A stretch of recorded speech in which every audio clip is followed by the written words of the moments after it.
Hey guys, so if you've been watching my channel for a while, you would know that I've done videos about signs that a guy likes you. 2 videos to be exact, and I said in my second video that if we got 5,000 thumbs up on that video that I would do a part 3. And guess what? We destroyed 5,000 thumbs up. We flew past it. So I figured for part 3 we would do something a little bit different. Because I'm just one guy. When I make these videos, I can only give one guy's perspective. So I thought for this video that I could bring in a professional female just to give you a different perspective on this topic. So we're gonna give you guys a couple stories, one good and one bad, and just basically give you real life examples of what a guy might do if he's into you. So I'm gonna let Ashley tell her story first, and then we're gonna get back to me. So roll the clip. Okay, so something that actually happened recently where I was like, oh yeah, he's interested, was I was out camping with a couple of friends, and there was this one guy who was from a different group of friends at a different person's campsite, and we were just kind of all hanging together. We were all like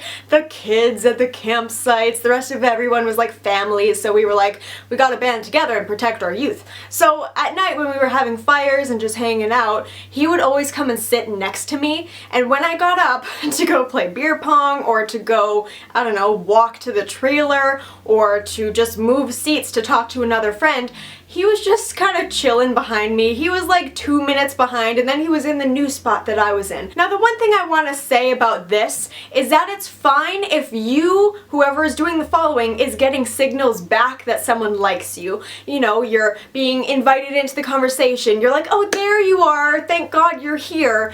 But that is not what I was doing. I was getting up to get away from this person, and they weren't understanding, so they were just following me as I walked. So before you become someone's shadow, make sure that they reciprocate the feelings, because it goes from really kind of cute, like, oh my gosh, he's like following me, he wants to talk to me, it's so cute, to like creepy and stalkery real quick. 0 to 100 immediately, depending on the other person's feelings. So for my first story, and by the way, before I get into this video, I just want to clarify, this is not me indirectly talking about myself. This is really about a friend of mine. But I had a friend on campus, and he was into this girl, and I didn't know who this girl was. I always wanted to see who this girl was too, because he talked about her all the time, and he seemed really into her. And they weren't exactly dating yet. They were like kind of like in that awkward, like, we don't want a label phase, so I didn't know much about it. But all I know is, like, I would invite him to come hang out and do stuff, and he would always say that he can't because he's busy hanging with his girl. So finally, I'm on campus one time, and he's in one of the lounge areas. I go to hang out with him, and lo and behold, his girl is right there with him. And I was really excited to meet her because I heard so many good things, and like,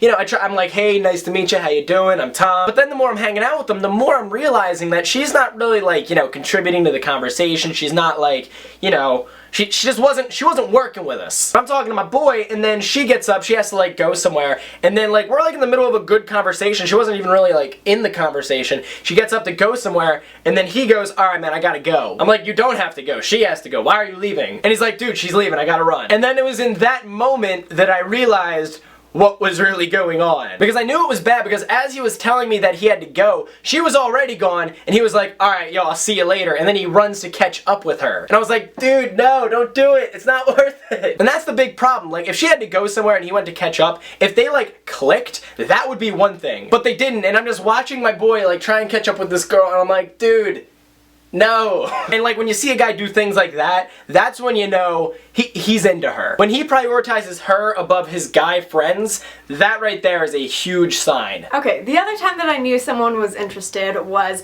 when I was talking to this guy. It was really long distance, and you know, we had been talking constantly for a couple of months. We had really been getting to know each other, you know, we knew each other through work, and it came to the point where one of us was going to have to travel to meet the other person, or it was just kind of gonna fizzle out, you know, like you had to make that next step because we'd been talking basically 24/7 for months, so something had to give.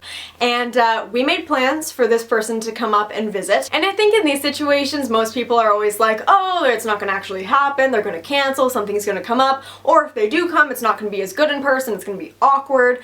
And they actually came, you know, so first of all, they traveled that much distance to come and hang out, like that's a pretty big sign. And then, you know, it was as good in person as it was online, if not better. So it's that in-person thing that really made me realize that they liked me. The traveling was a big sign, but once you click with someone in person and you're flirty and you guys are just really comfortable together, because there's a difference between flirting and just kind of like, oh yeah, you're cute, I could like you, and really liking each other and like, you know, moving towards something, you know, and that was a big sign for me that he liked me, not in like a flirty, like, oh, you're pretty way, but in like a real, this could be something sort of way. I don't know who she was talking about in that second story, but he sounded like a pretty cool dude. Anyone? Anyone? Yeah? Forget about it. Alright, now for my second story, I'm gonna tell a success story. Time for a little bit of bragging. But I was in this long distance relationship and I traveled all the way to Canada. No, I'm just kidding, I'm not gonna tell that story. But there was a time where I did like this girl and she was just a cool chick. And I'll be honest, I would go out of my way to talk to her. Like I would ask her for advice, I'd work on projects with her. And through those little excuses to hang out, something started to come of it. So honestly, a really big indicator is if the guy looks for any excuse just to talk to you, just to see you. Guys have huge egos, okay? We don't like to ask people for help. We like to figure things out on our own. So if a guy asks you for help for something, there's probably another reason for it. And whatever excuse he makes to see you, whether it's big or small, all of them have their own reason. But guys, I hope you liked this video. I hope it was at least a little helpful, a little entertaining. If it was, give this video a thumbs up down below. Let me know. By the way, we also did a video on Ashley's channel just talking about more like specific signs that a guy likes you that like aren't like in a story, but just like straight to the point. So if you want to see that video, if you want a little bit more of me and Ashley in your life, go check out that video. I'm gonna make it the top link in the description. And also, if this is your first time ever watching one of our videos and you don't hate our faces, feel free to subscribe because we both make videos every single week. But guys, that is really all I've got to say on it, so thanks for watching, and I will see you guys next Monday. Peace.